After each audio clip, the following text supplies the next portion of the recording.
네, 오늘 네 번째 말씀인데요.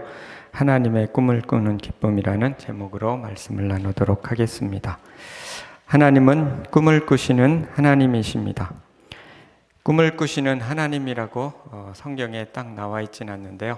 소망의 하나님이라는 것이 바로 꿈을 꾸시는 하나님이라는 의미가 되겠습니다. 하나님은 소망의 하나님이시고 또 그 소망을 우리에게 주시는 하나님이십니다.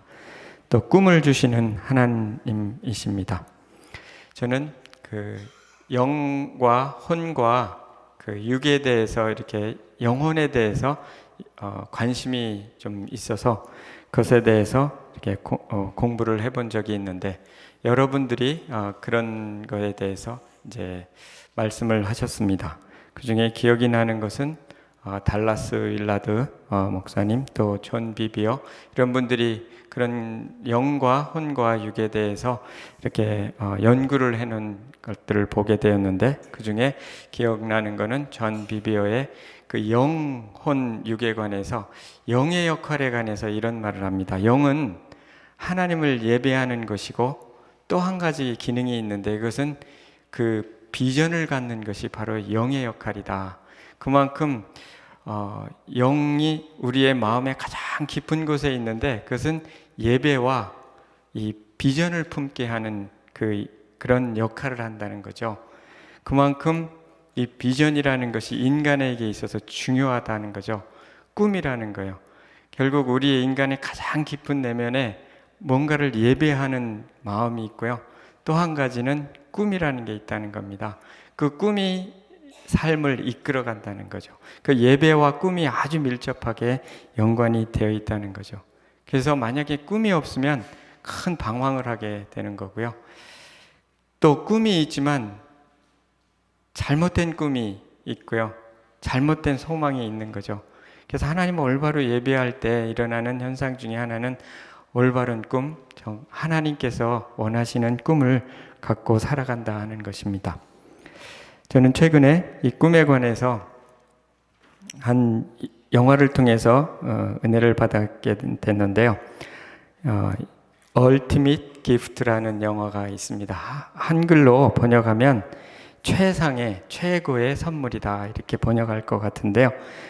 거기에 이제 보면은 그 레드 스티븐스라는 억만장자가 있습니다. 한국 돈 억만장자가 아니라 미국 돈 억만장자죠. 빌리어네어인데 이분이 죽기 전에 누구에게 자기의 재산을 넘겨줄까 이렇게 보니까 자기 아들들이 너무 방탕을 해서 물려줄 사람이 아들이 없는 겁니다.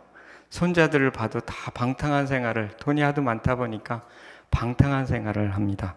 근데 그 중에 방탕한 생활을 하는 손자 중에 제이슨이라는 손자가 있는데 이 손자는 방탕하지만 그 속에 뭔가 가능성이 있다는 것을 알게 되었습니다.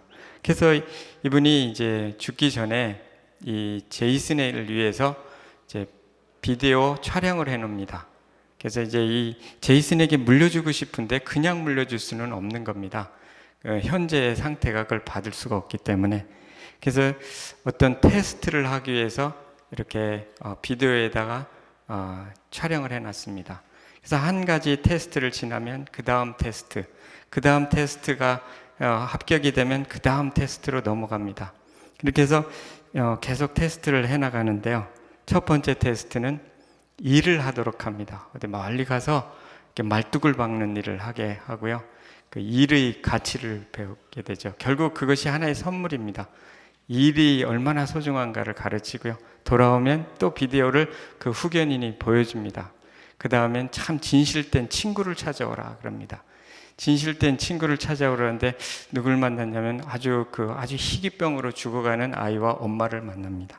그래서 이제 데려오고요. 그 다음에 또 테스트를 하고 때로는 죽을 고비도 넘기고 이렇게 가면서 이 제이슨이 변화가 됩니다. 처음에는 돈 때문에 시작을 했는데 그 돈을 받을 수 있을까 해서 근데 가면은 돈은 안 주고 그 다음 테스트를 주고 그 다음 테스트를 하고 그렇게 해가는 과정 속에서 이제 그의 인격이 좀 다듬어져 가고요. 그 마지막 당부가 하나인데 마지막 테스트가 있는데요.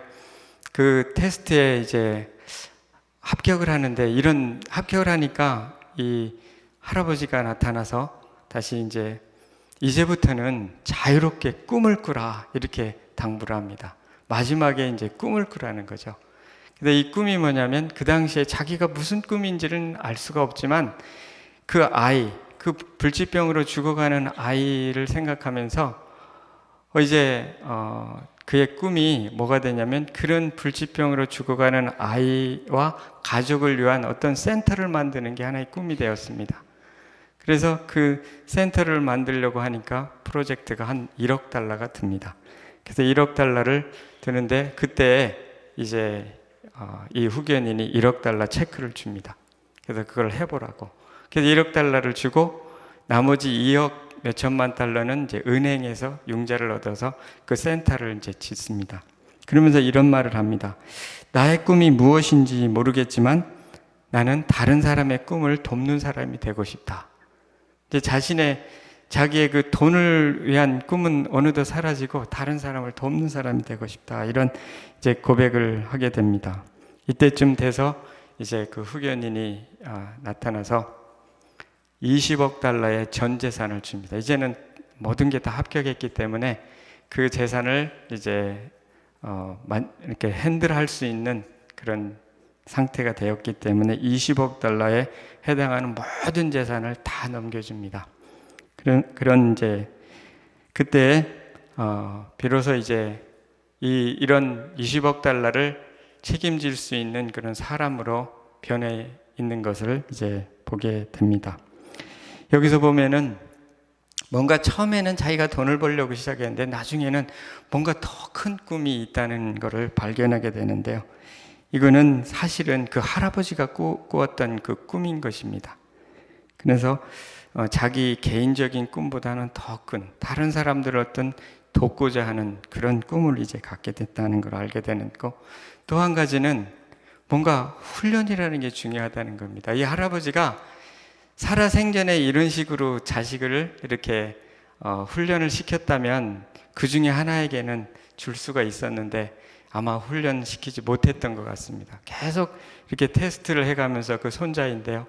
그러면서 변화되는 것을 알게 되는데 결국은 훈련과 연단의 과정을 통해서 새로운 꿈이 생긴다는 거죠. 자기의 이기적인 꿈이 아니라 정말 훌륭한 꿈을 갖게 된다 하는 것을 보게 되고요. 결국 여기서 알게 되는 건 그 최고의 얼티밋 기프트라는 건 꿈이라는 겁니다. 정말 그 꿈이 얼마나 소중한가 하는 것을 보게 됩니다.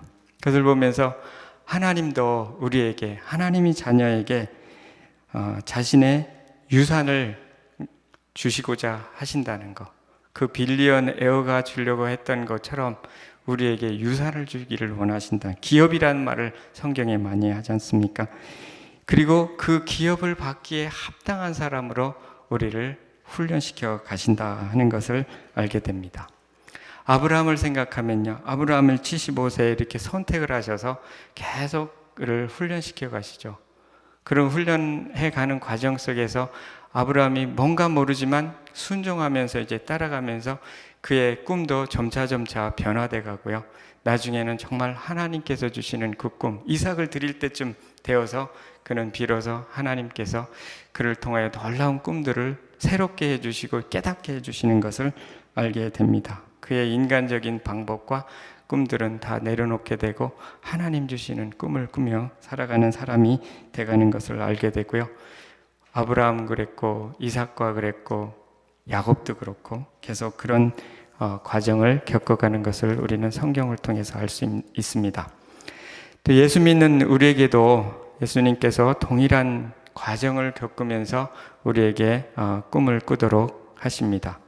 꿈이 우리에게 목표와 열정을 주고요, 앞으로 나가게 하고요, 하나님과 동행하면서 우리의 세상적이던 꿈들은 점차 변화되면서 거룩한 꿈으로 변해가는 것을 알 수가 있습니다. 오늘 본문은 바벨론 포로가 된 이스라엘 사람들에게 꿈을 주신 내용입니다. 그 꿈은 이스라엘 사람들이 자신에게 주신 사명을 망각하고 있을 때 이사야 선지자를 통해서 주신 예언 속에 담겨 있습니다. 유다 백성이 바벨론 포로가 되기 150년 전쯤에 이사야는 이 예언을 했던 것입니다. 그들은 포로가 될 것이고, 그렇지만 포로가 된 후에 돌아올 것이고, 그 회복된 것에 대한 이제 꿈에 대해서 예언을 해주시는 것입니다. 그래서 오늘 본문에서 배울 수 있는 꿈에 대한 이제 교훈들을 살펴보기를 원합니다. 첫 번째는 하나님은 절망 속에서 꿈을 새롭게 하신다는 겁니다. 바벨론 포로의 상황은 유대인들에게선 큰 절망의 그러한 상황이었습니다. 그들은 늘 다윗과 솔로몬 시대의 그 영광을 생각하면서 늘 그런 꿈을 이제 꾸게 되었는데, 그렇지만 그들이 하나님을 잊어버리면서 포로의 생활을 하게 되었던 것입니다. 하나님의 선민으로서의 자부심은 갖고 있었지만 정작 하나님께서 그들을 향한 꿈이 무엇인지는 잊어버리고 있었고, 불순종 때문에 바벨론 포로가 되었습니다. 어느 면으로 그들이 생각했던 꿈은 다 무너지게 됐고 황폐한 삶을 살게 되었습니다. 그리고 아주 수치스러운 삶을 이제 살게 되었던 것입니다. 이때 이사야 선지자는 이 예언을 통해서 그들에게 꿈을 새롭게 이제 갖도록 말씀을 주시는 것입니다. 하나님께서 정말 소망의 하나님이시고 꿈을 주시는 하나님이라는 것을 보여주고 있습니다. 1절에 보면 잉태하지 못하며 출산하지 못한 너는 노래할지어다. 산고를 겪지 못한 너는 외쳐 노래할지어다. 이는 홀로 된 여인의 자식이 남편 있는 자식보다 많음이라. 여호와께서 말씀하셨느니라. 이 말씀은 해석하기가 좀 어렵고 거기다 이 자식 저 자식 얘기가 많이 나와가지고 좀 어려운 구절같이 보입니다. 그런데 여기에 보면 잉태치 못하며 생산치 못한 너는 노래할지어다. 잉태하지 못하고 생산하지 못한 너는 바로 바벨론 포로가 되어 있는 이스라엘 사람들을 지칭하는 말입니다. 출산하지도 못하고 또 산고를 겪지 못한 그 이스라엘 사람들입니다. 그리고 남편 있는 자식보다 홀로 된 여인의 자식, 홀로 된 여인이 바로 이스라엘 사람들을 의미합니다. 그리고 남편 있는 자, 이것은 그 당시에 바벨론 사람을 의미합니다. 여러 주석책들을 보면서 여러 해석이 있는데 그중에 가장 적합한 해석이라고 생각되는 부분이 이겁니다. 잉태하지 못하고 산고를 겪지 못한, 뭔가 있어야 될 것이 없는 아주 외롭고 어려운 삶을 살아가고 있는 사람, 그게 이스라엘의 바벨론 포로 생활을 하고 있는 이스라엘 사람들이고요. 그리고 그들은 홀로 된 여인과 같은 그런 사람들이고, 여기에 남편 있는 자의 자식은 바로 바벨론 사람들이라고 말할 수가 있습니다. 그들보다 더 많아지겠다, 그렇게 이제 예언을 하고 있는 것입니다. 그리고 내가 좌우로 퍼지며 자손은 열방을 얻게 되겠다. 황폐한 성읍들에 사람 살 곳이 되게 할 것이다 라고 이제 약속을 하십니다. 두려워하지 말라. 수치를 당하지 아니하리라. 놀라지 말라. 내 부끄러움을 보지 아니하리라. 이제 수치를 당치 않고 부끄러움을 당하지 않고 치욕의 때를 벗을 것이다 라고 이제 약속을 하셨습니다. 이제 이것은 그들에게 새로운 소망에 관한 약속이고요. 새로운 꿈을 꾸라고, 그 바벨론 포로된 그 절망의 환경 속에서 이제 하나님께서 주실 약속을 꿈꾸며 살아가라고 이제 말씀을 주시는 것입니다.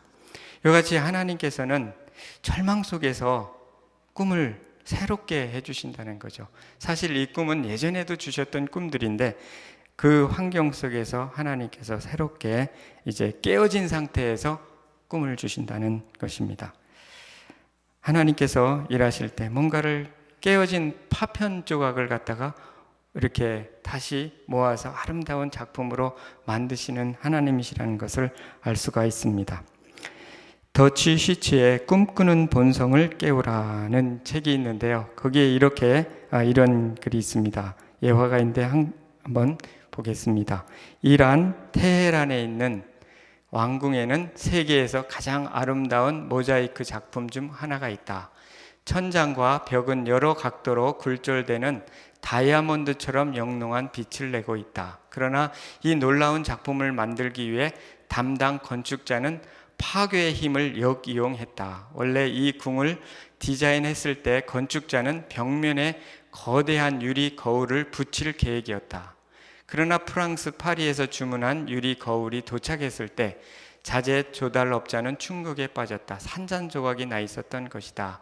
그는 깨어진 거울들을 모두 쓰레기통에 던져버리고 건축자에게 그 슬픈 소식을 전할 수밖에 없었다. 그러나 뜻밖에도 건축가는 깨어진 거울 조각들을 모두 수거해서 벽에 붙이도록 했다. 그렇게 해서 은은하게 반짝이는 유리 조각들로 이루어진 은빛 모자이크 작품이 등장하게 되었다. 이것이 세계에서 가장 아름다운 모자이크가 되었다는 것입니다. 원래는 그냥 거울로 붙일 건데 깨져버렸는데 이 조각가는 깨진 거울을 모아가지고 세계에서 가장 아름다운 모자이크를 만드셨다는 거죠. 이것이 바로 하나님께서 하시는, 우리를 통해서 하시는 일이라는 것입니다. 때로는 산산조각이 난 것 같은 그런 환경 속에서 그 파편들을 다 모아가지고 새롭게 창조해 하셔서 아름다운, 그것도 이렇게 세계에서 가장 아름다울 정도로 아주 새로운 작품들을, 아름다운 작품들을 만드시는 그런 하나님이시라는 것입니다. 절망 속에서 새로운 꿈을 꾸게 하시고 그 꿈을 이뤄 가시는 그 하나님이시라는 것을 오늘 배우게 됩니다. 하나님은 절망 속에서 우리의 꿈을 새롭게 하시고요. 또한 두 번째, 하나님은 우리의 꿈 너머로 하나님의 꿈을 보여주십니다. 1절과 3절의 약속으로 다시 돌아가 보면요, 잉태하지 못하며 출산하지 못한 너는 노래할지어다. 산고를 겪지 못한 너는 외쳐 노래할지어다. 이는 홀로 된 여인의 자식이 남편 있는 자의 자식보다 많음이니라. 여기에서 사실은 이 약속 속에 첫 번째 들어있는 약속은 이스라엘 사람들이 나중에 70년 만에 바벨론에서 예루살렘으로 돌아갈 것이다. 그들의 그 처절한 환경 속에서 환경적인 회복을 이룰 것이라는 그런 약속이 들어있습니다. 이제 황폐한 성읍이 새로 사람 살 곳이 되게 할 것이라고 하는 것은 그들이 이제 고토로 돌아가서 회복될 것이라는 약속을 이제 담고 있습니다. 그런데 여기에서 실제로 이 약속이 그들이 이스라엘 사람들이 예루살렘으로 돌아가서 다 성취되지 않은 약속들이 있다는 것입니다. 예를 들면 이런 약속입니다. 홀로 된 여인의 자식이 남편에 있는 자의 자식보다 많음이니라. 이것을 보면 이스라엘 사람들의 수가 당시에 바벨론 사람들의 수보다 더 많아질 거다, 이런 약속이고요. 그 다음에 또 한 가지는 내 자손은 열방을 얻겠다 하는 이런 약속들입니다. 이런 약속은 바벨론 포로가 돌아가서 이루어지지 않았습니다. 이 약속이 다 포로 귀환돼 갖고 이루어진 게 아니라는 것을 알 수가 있는 것입니다. 그들의 수가 바벨론, 즉 이라크 사람들인데요, 바벨론보다 또는 그 후에 페르시아 사람들보다 더 많아진 적이 없었고요. 그들이 또 열방을, 그 이스라엘 자손들이 열방을 얻은 역사가 없었다는 겁니다.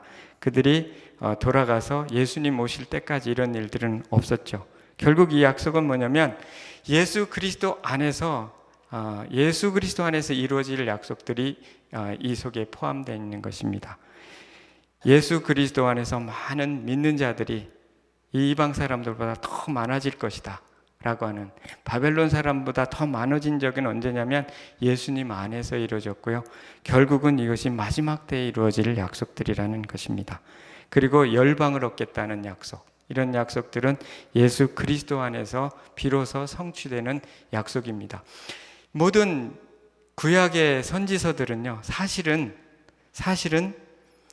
그들이 첫 번째 예언의 성취는 포로에서 돌아왔을 때 이루어졌는데, 실제 그 대부분의 약속들이 돌아왔을 때 일부분만 성취되었고 나머지는 예수 그리스도 이후에, 그리고 마지막 때 성취될 것을 두 가지를 이중으로 예언하고 있다고 하는 것을 우리는 기억해야 합니다. 이것을 조나단 에드워드의 기도 합주곡이라는 것에 보면 분명하게 나와 있습니다.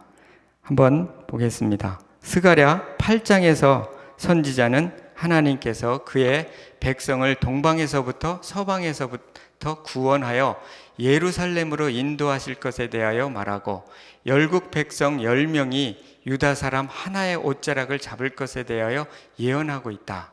만일 이 예언이 야곱의 후손들로 구성된 문자적인 의미에서의 유대에 관한 것이라면 그것은 예수님 오시기 전에 유대인들이 바벨론과 동시대의 다른 나라들로부터 귀환한 일에 대한 예언일 수 없다. 왜냐하면 유대인들의 바벨론 귀환사에 이런 일들이 일어나지 않았기 때문이다. 그렇다면 이 예언은 유대인들의 큰 무리가 하나님의 부르심을 받고 그리스도의 품속으로 모여들 것에 대한 예언임이 분명하다. 이 예언은 적그리스도가 패배한 수 또는 신비한 바벨론이 멸망한 후 유대인들이 그리스도의 나라의 축복을 받게 될 것에 대한 예언인 것이다. 패배한 후라고 되는 거죠. 결국은 여기서도 똑같은 이야기를 하죠. 그 예언이 이루어지지 않고 일부만 이루어졌고 실제는 그 예언은 예수 그리스도 안에서 그리고 마지막 때에 성취될 예언들이다 하는 것입니다. 이러한 그 예언의 성취들은 구약을 보면은 잘 나타내 주고 있습니다. 여러 선지자서에서. 그래서 하나님께서는 그들을 어려운 환경 속에서 회복시켜 주실 것이 하나님의 약속의 첫 번째입니다. 근데 그보다 더 큰 꿈을 주신다는 거죠. 그것은 하나님의 나라가 하나님의 꿈인 거죠. 하나님의 열방을 얻는, 그리스도를 통하여 열방을 얻는 그러한 꿈이 이루어질 것이라고 약속하신 것입니다. 우리는 하나님께서 우리의 어려운 환경과 또 절박한 그런 환경에 대해서 우리의 기도에 응답하셔서 회복시키시는 하나님이라는 것을 알 수 있고요. 그것을 넘어서 하나님의 꿈에 우리를 동참시키시고 하나님이 진정으로 원하시는 그 꿈을 꾸게 하시는 하나님이시다 하는 거죠. 마치 제가 처음에 예화를 드렸던 것처럼 그 처음에는 이 제이슨이 자기의 꿈을 꾸려고 이렇게 쫓아가다가 나중에 다른 사람을 돕는 더 큰 꿈으로 나갔던 것처럼 하나님도 우리를 그렇게 인도하시고 우리의 꿈을 변화시켜 가신다는 것입니다. 그래서 하나님의 꿈은 열방이 주님께로 돌아오는 것, 이것이 하나님의 꿈입니다. 모든 족속에서 그리스도의 제자들이 일어나는 것, 이것이 하나님의 꿈이고요. 이 꿈은 아브라함에게 주신 첫 번째 약속 속에 담겨 있습니다. 창세기 12장 3절에 보면 너를 축복하는 자에게는 내가 복을 내리고 너를 저주하는 자에게는 내가 저주하리니 땅의 모든 족속이 너로 말미암아 복을 얻을 것이라 하신지라. 땅의 모든 족속이 아브라함을 통해서 복을 얻는 것, 이것이 바로 아브라함을 통해서 열방이 주님께로 돌아오는 그런 꿈이 되겠습니다. 하나님께서 이와 같이 열방이 하나님께로 돌아오고 모든 족속에서 그리스도의 제자들이 일어나는 것, 이것이 하나님의 꿈이라고 하는 것을 우리는 알 수가 있게 됩니다. 이것은 우리로 하여금 하나님께서 우리 자신의 삶의 문제들을 해결해 주시는 하나님, 첫째는 우리가 기도할 때 우리의 고난에서 건져주시고 구원해 주시는 하나님 뿐만 아니라 더 넘어서 우리를 통하여 열방을 얻게 하실 하나님이라는 것을 알게 됩니다. 결국 하나님의 꿈, 우리를 통한 하나님의 꿈을 우리로 하여금 꾸게 하시는 겁니다. 이 하나님의 꿈에 우리의 꿈이 우리가 하나님의 꿈을 우리의 꿈으로 받을 때 비로소 하나님과의 동행이라는 것이 일어난다는 겁니다. 우리는 하나님과의 동행을 내가 그냥 일방적으로 하나님을 찾고 기도하면 하나님께서 나와 동행해 주시는 것으로 알 수 있지만 하나님의 목적과 뜻에 내 뜻이 합치될 때 비로소 하나님이 동행하신다는 겁니다. 아모스 3장 3절에 보면 두 사람이 뜻이 같지 않은데 어찌 동행하겠으며, 뜻이 같고 목표가 같고 꿈이 같아야 동행할 수 있다는 겁니다. 그래서 우리가 하나님의 꿈이 무엇인지는 이제 알아가고 그 꿈에 하나님은 그 꿈에 우리를 초청하신다는 거죠. 그때 비로소 진정한 동행이 일어난다는 것을 성경은 말씀해 주고 있습니다. 사실 구약 때에도 이런 하나님의 꿈을 알고 여기에 순종했던 사람들이 있습니다. 대표적인 사람이 바로 누구죠? 에스더나 그리고 다니엘과 같은 사람들입니다. 그들은 하나님의 꿈을 알았습니다. 그래서 거기에 순종한 결과 그들을 통해서도 이 열방 속에서 하나님을 찬양하는 일들이 일어났던 것입니다. 저는 개인적으로 이제 이런 비전에 관해서 알게 된 경위가 있는데요. 제가 처음에 예수님을 믿고 이제 예수님을 믿자마자 얼마 안 있어서 군대에 갔습니다. 제가 군대에 갔다면 묻는 사람들이 많은데 저는 군대에 갔고 장교훈련을 받았습니다. 근데 이때 제가 군대 가기 전에 주위에 이제 형제들이 같이 기도를 해줬습니다. 군대 가서 믿음의 형제를 좀 만날 수 있도록 기도해. 그게 무슨 기도인지 전 몰랐습니다. 그래서 군대 가서 저는 처음 신앙을 가졌기 때문에 이 신앙을 잃지 않으려고 이쪽 왼쪽 포켓에 이제 신약 성경 조그만한 기도원에서 나온 성경을 갖고 이제 가서 50분 훈련하고 10분간 쉬면 항상 그 10분간에 나무 밑에 가서 성경을 읽었습니다. 성경을 읽는데 어느 날 갑자기 한 형제가 와서 너 예수님 믿느냐고. 나도 예수님 믿는다고. 근데 알고 보니까 같은 단체에 있는 형제였습니다. 그 형제는 서울에 있고 저는 포항에 있고 같은 내비게이터에 다니는 형제를 만나게 되었어요. 기도 응답이 그렇게 될 줄을 몰랐습니다. 그런데 그때 이 형제가 저한테 자꾸 만나서 교제를 하는데 계속 이 무슨 비전에 관한 이야기를 계속 하는 겁니다. 저는 도무지 세상에서도 비전에 관한 이란 단어도 몰랐고 그런데 끊임없이 무슨 비전에 관한 이야기를 계속 하는 겁니다. 아브라함은 어떻고 또 예수 그리스도 안에서의 비전은 어떻고 그가 저에게 얘기해 준 세 가지 비전이 있었습니다. 하나는 세계의 비전이라는 거. 그 마태복음 28장 19, 20절을 자꾸 얘기해 주면서 모든 족속의 그리스도의 제자를 삼는 게 이게 세계 비전이라고 가르쳐 주었고요. 또 한 가지는 배가의 비전. 이거를 이루기 위해서 이렇게 영적인 세대를 이루어야 된다고 배가의 비전을 계속해서 가르쳐 주었습니다. 디모데후서 2장 2절을 계속 암송하면서 이렇게 바울과 디모데와 또 충성된 사람들과 또 다른 사람들 이렇게 그것이 배가의 비전이라고 얘기해 줬고요. 이거를 이루기 위해서 한 사람에 관한 비전을 가져야 된다고. 즉 한 사람의 가능성을 보고 한 사람을 도와줘야 된다는 겁니다. 알고 보니까 그 형제가 저를 도와주고 있었던 겁니다. 그래서 저는 전혀 이해하지 못하다가 어느 날 제가 이제 이 진로를 결정해야 될 때가 왔는데 그때 바로 깨달음이 오더라고요. 이게 그 꿈이구나 하는 생각을 하게 되었습니다. 그러면서 이제 제 결정을 그동안 배웠던 이 비전과 꿈에 맞춰서 이제 결국은 포항 땅으로 가게 되는 그런 결정을 하게 되었던 기억이 있습니다. 그 이후로 저는 계속 저의 속에 세계의 비전, 배가의 비전, 그리고 한 사람에 대한 비전이라는 게 떠나지 않습니다. 그래서 어디를 가든지 이 비전을 어떻게 하면 성취할까, 그것이 저의 관심사가 되는데 교회 와서 이렇게 사역을 하다 보니까 지금 어느덧 제가 셀 목장을 계속 하고 있거든요. 저는 이 셀 목장이 참 이 비전을 이루기에 참 좋은 그러한 하나의 그릇이라는 생각을 하게 됩니다. 거기에서 이제 세계의 비전도 나눌 수 있고 배가의 비전도 나눌 수 있고 한 사람 한 사람을 도와서 신앙을 성장하는 그런 일을 할 수 있기 때문에 그렇습니다.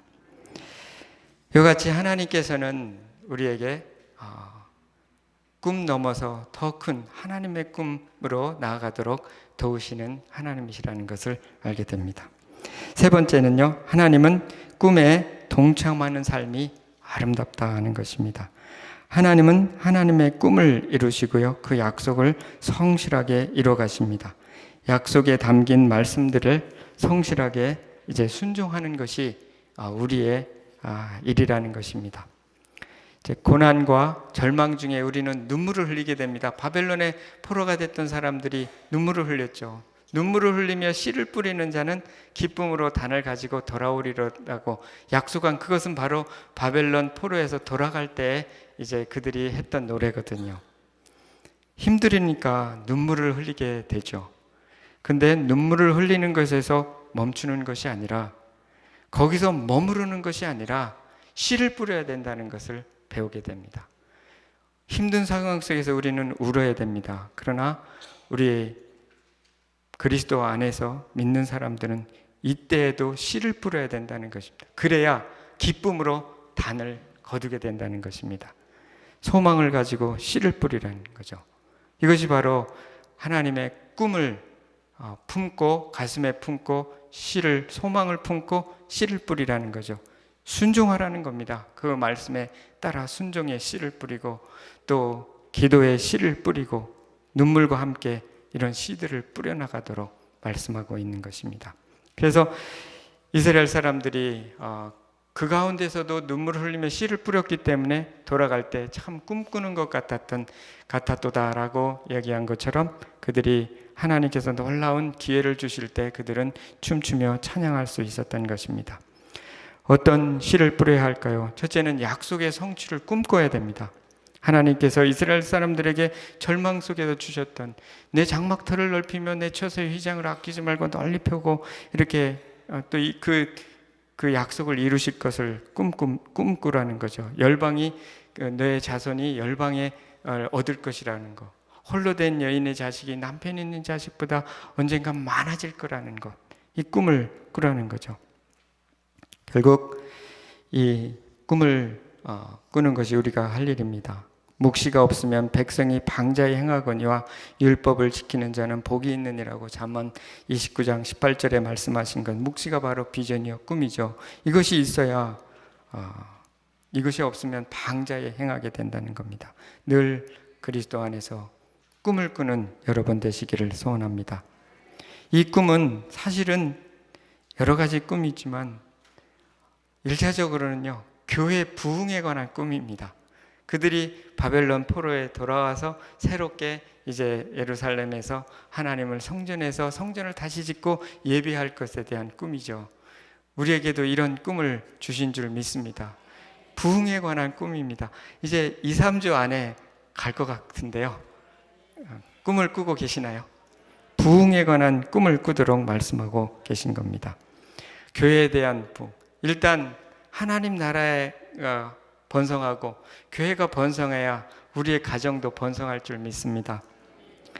또 한 가지는요, 믿음으로 찬양하라고 말씀합니다. 잉태하지 못하며 출산하지 못하는 너는 노래할지어다. 이 노래라는 게 찬양하라는 거죠. 산고를 겪지 못한 너는 외쳐 노래할지어다. 하나님을, 이 약속을 신뢰하고 찬양하라는 겁니다. 찬양은 믿음의 표현이니까요. 백성이 많아질 것을 믿고 찬양하라는 거예요. 부흥을 주실 것을 믿고 찬양하라는 것입니다. 하박국 3장 2절에 이렇게 말씀합니다. 여호와여, 내가 주께 대한 소문을 듣고 놀랐나이다. 여호와여, 주는 주의 일을 이 수년 내에 부흥하게 하옵소서. 이 수년 내에 나타내시옵소서. 진노 중에라도 긍휼을 잊지 마옵소서. 이 하박국도 바로 바벨론 사람 때문에 당하는 그 고통 때문에 하나님을 찾았거든요. 그때 하나님께서 말씀을 주셨어요. 그 말씀을 깨닫고는 이 기도를 했던 거죠. 하나님께서 부흥을 주실 것이구나.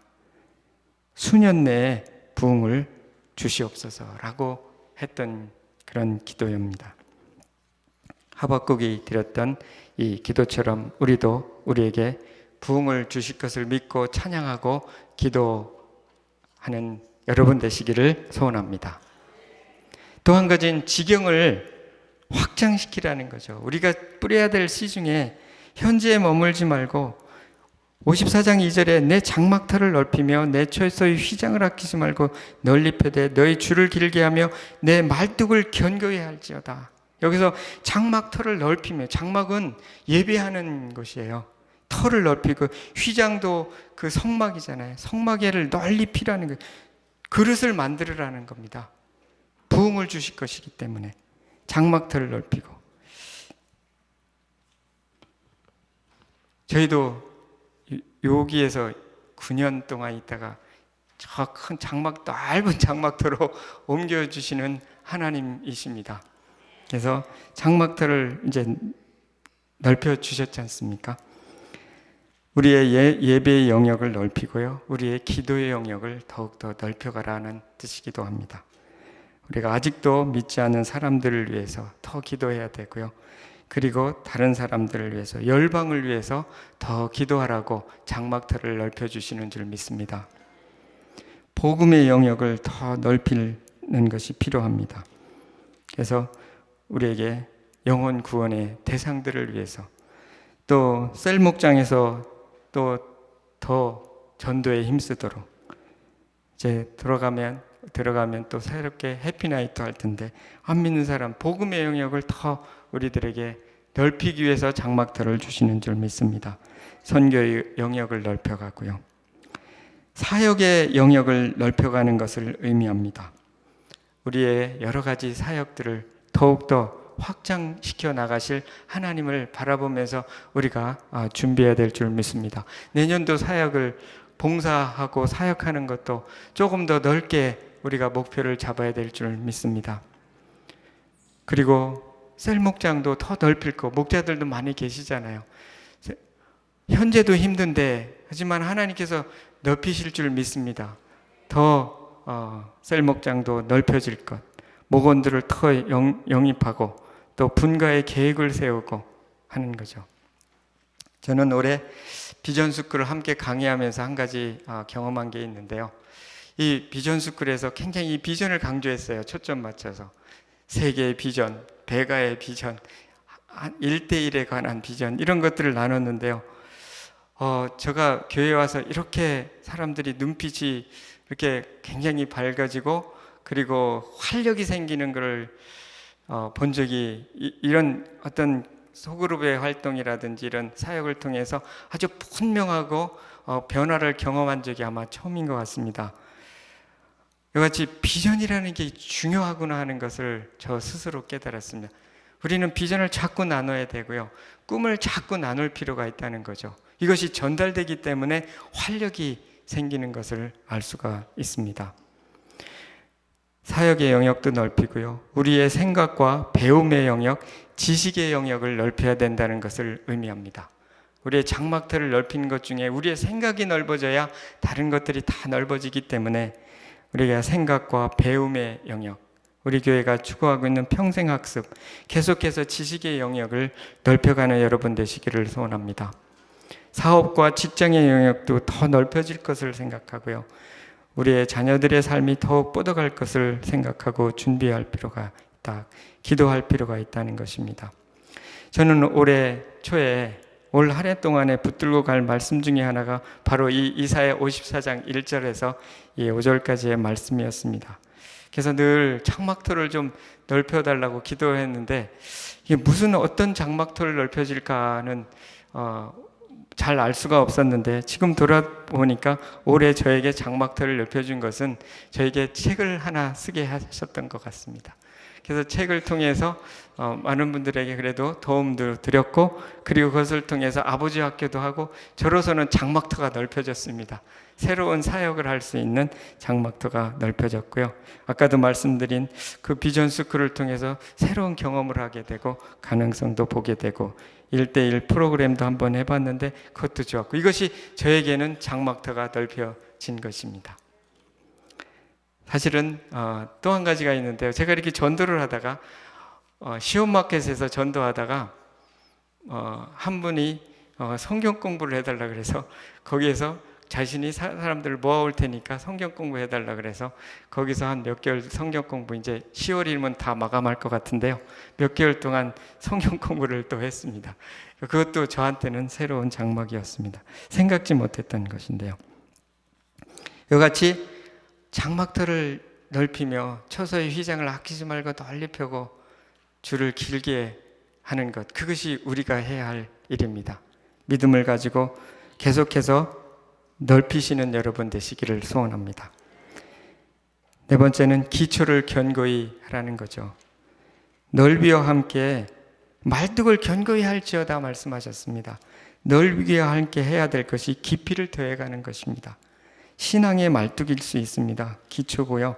말씀의 깊이를 더해가고 순종의 깊이를 더해가고 교제의 깊이를 더해가고 이 깊이를 더해가는 것, 주님과의 더 깊은 교제 속에 들어가는 것, 이것이 기초를 견고히 하는 것입니다. 리차드 포스터 목사님 지난번에 오셨는데 거기에 글에 보니까 오늘날 절실히 필요한 것은 똑똑한 사람이나 천재가 아니라 깊이 있는 사람이 많아지는 것이다. 영적인 삶의 고전적 훈련은 피상적인 삶을 떠나 깊이 있는 삶을 살도록 요청한다. 계속적으로 우리는 깊이를 추구할 필요가 있다는 것입니다. 뿌리 깊은 영성 목사님께서 책을 지으셨는데 계속 이 뿌리를 깊이 내릴 필요가 있다. 그것이 바로 우리로서는 말뚝을 견고히 하는 것이라는 거죠. 그럴 때 또 넓혀질 수 있기 때문에 그렇습니다. 뿌리를 깊이 주님께 내리시는 여러분 되시기를 소원합니다.